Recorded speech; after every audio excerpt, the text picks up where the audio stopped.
नमस्कार, मी संदीप चोणकर आणि माझ्या श्री सिद्धकला ज्योतिष बाय संदीप या युट्यूब चॅनलमध्ये तुमचं मनापासून स्वागत.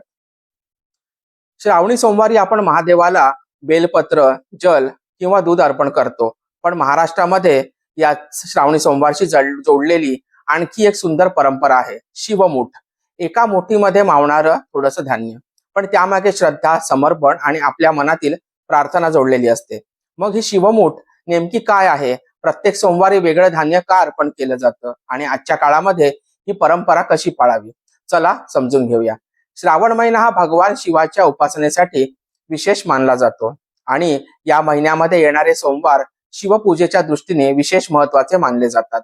याच श्रावणी सोमवारच्या परंपरांमध्ये एक म्हणजे शिवमूठ. नावातच त्याचा अर्थ दडलेला आहे. भगवान शिवाला विशिष्ट धान्याची एक मूठ अर्पण करणं. महाराष्ट्रातील प्रचलित शिवामूठ परंपरेनुसार श्रावणातील प्रत्येक सोमवारी अर्पण केलं जाणारं धान्य बदलतं. पहिल्या श्रावणी सोमवारी तांदूळ, दुसऱ्या सोमवारी पांढरे तीळ, तिसऱ्या सोमवारी मूग आणि चौथ्या सोमवारी जवस.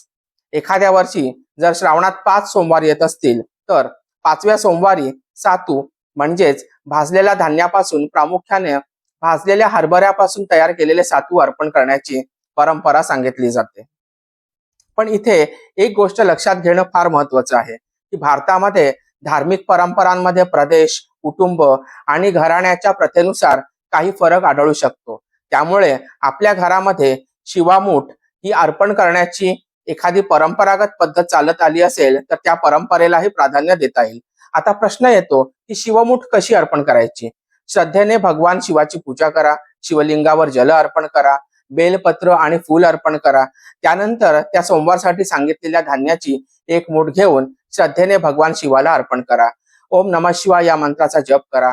महाराष्ट्रातील शिवामूठ परंपरेमध्ये प्रचलित असलेली शिवा शिवा महादेवा माझी शिवामूठ ईश्वरा देवा अशी प्रार्थनाही म्हटली जाते.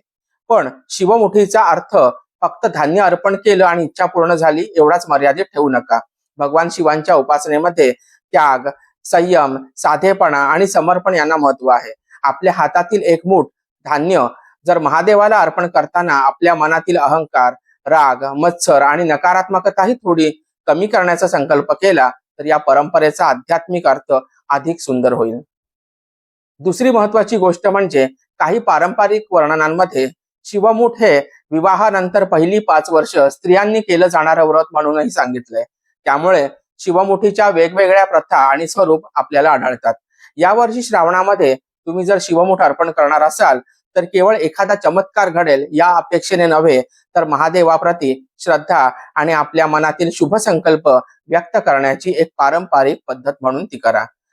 तुमच्या घरातही श्रावणी सोमवारी शिवमूठ अर्पण करण्याची परंपरा आहे का? आणि तुमच्या भागामध्ये कोणत्या सोमवारी कोणतं धान्य अर्पण केलं जातं? कमेंटमध्ये नक्की सांगा.